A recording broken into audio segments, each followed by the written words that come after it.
Hey guys, Bushcraft 412 here, and I want to talk about some real easy, simple household preps that you can do on the cheap. Now, all of us come from different backgrounds and different levels of experience and different capabilities.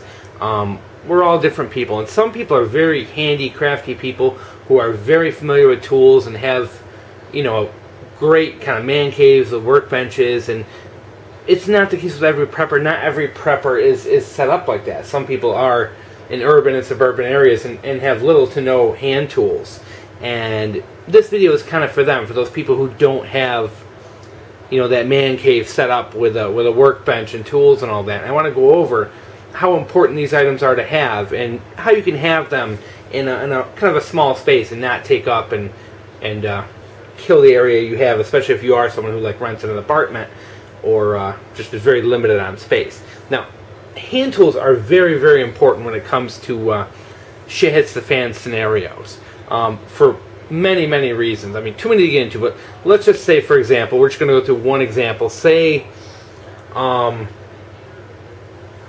there's a bad storm, a tornado hits your hometown.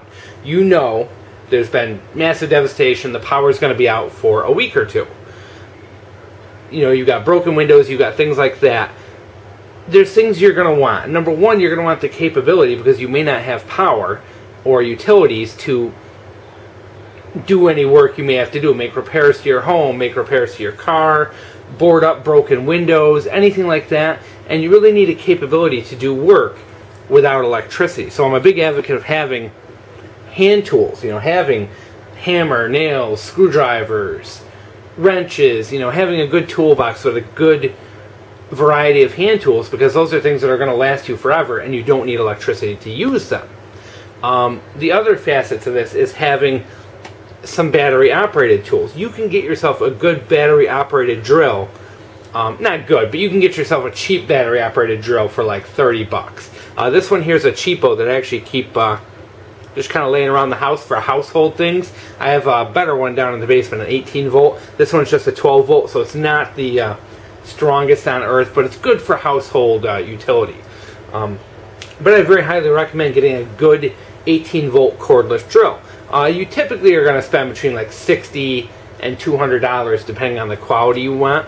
But it's a very good thing to have, because say for example a shit hits the fan scenario does happen or is about to happen, and you want to board up your windows, like if there's a hurricane coming or an earthquake or whatever, do you really want to be sitting there using, and the power's out, do you really want to be using a screwdriver to put plywood over your windows or to plywood up your door or something like that?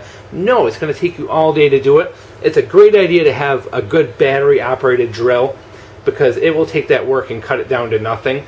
And in an emergency situation, these batteries are enough to last you, to get through those quick little jobs you may need. I do, recommend, if you do get yourself a cordless drill, get one that you can possibly buy extra batteries for. That way you can get yourself a good handful of batteries and have them charged up.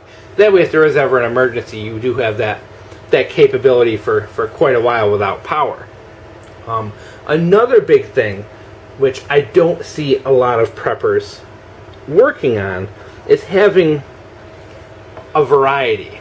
Now, this right here is something I picked up for $7, and I have never used something so much in such a short period of time. Now, I'm moving in about a couple more weeks, and I've been packing up around the house, so a lot of the stuff I've been doing is taking things apart and packing things up, and I found just like everything out there uses different, some things use hex bits, some things use Torx bits, and buying this set was probably the best in $7 I've spent in a long time, because this has hex, Torx, regular screwdrivers, Phillips heads, those little security bits, you name it. It's like a 65-piece set.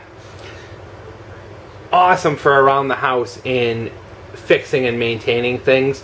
Also very potential life-saving thing if there is a shit hits the fan scenario, because say you do need to fix a piece, fix something in your home or take something apart, in an emergency, and you can't do it because you don't have the right bit. Buying one of these kits, they're very cheap, and you can find them at hardware stores, even places like Walmart or wherever, they're usually anywhere from like $5 up to, you know, $20 or $30.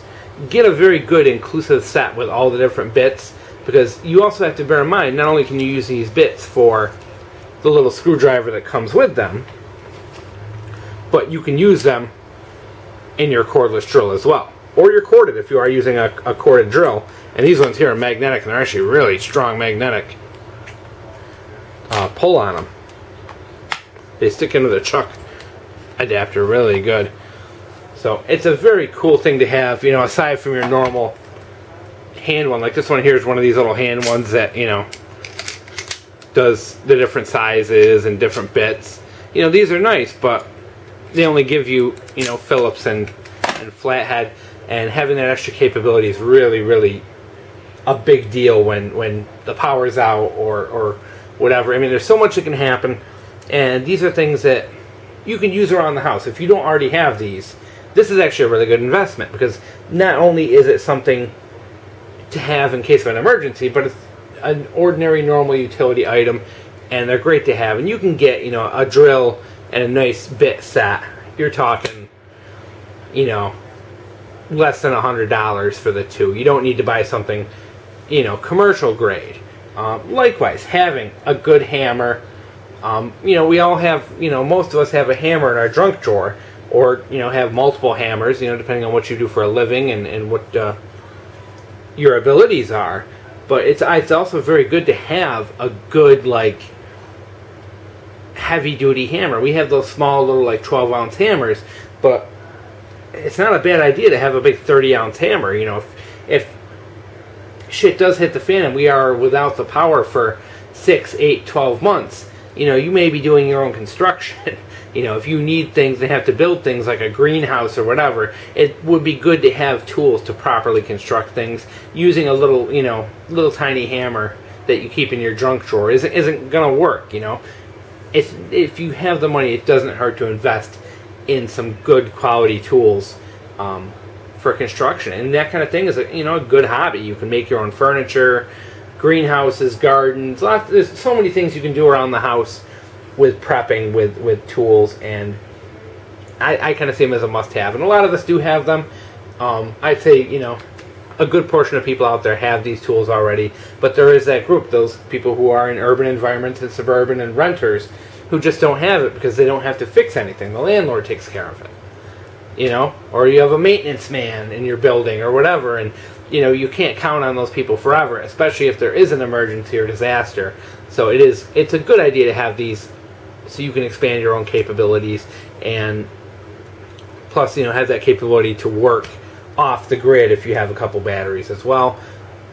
You know, I ultimately, you know, hopefully this Christmas I'm going to be getting myself a good cordless reciprocating saw, maybe a cordless circular saw, a few other cordless saws to kind of add to the collection. That way, you know, I do have that capability down the line. But for now, I don't have a ton. I live in an apartment, not for long, moving in about 2-3 more weeks, have my own place, so it's one of those things on my mind now that I got to start getting more tools and working on having these things for the new homestead. Hope you enjoyed Bushcraft 412 with some real simple household preps.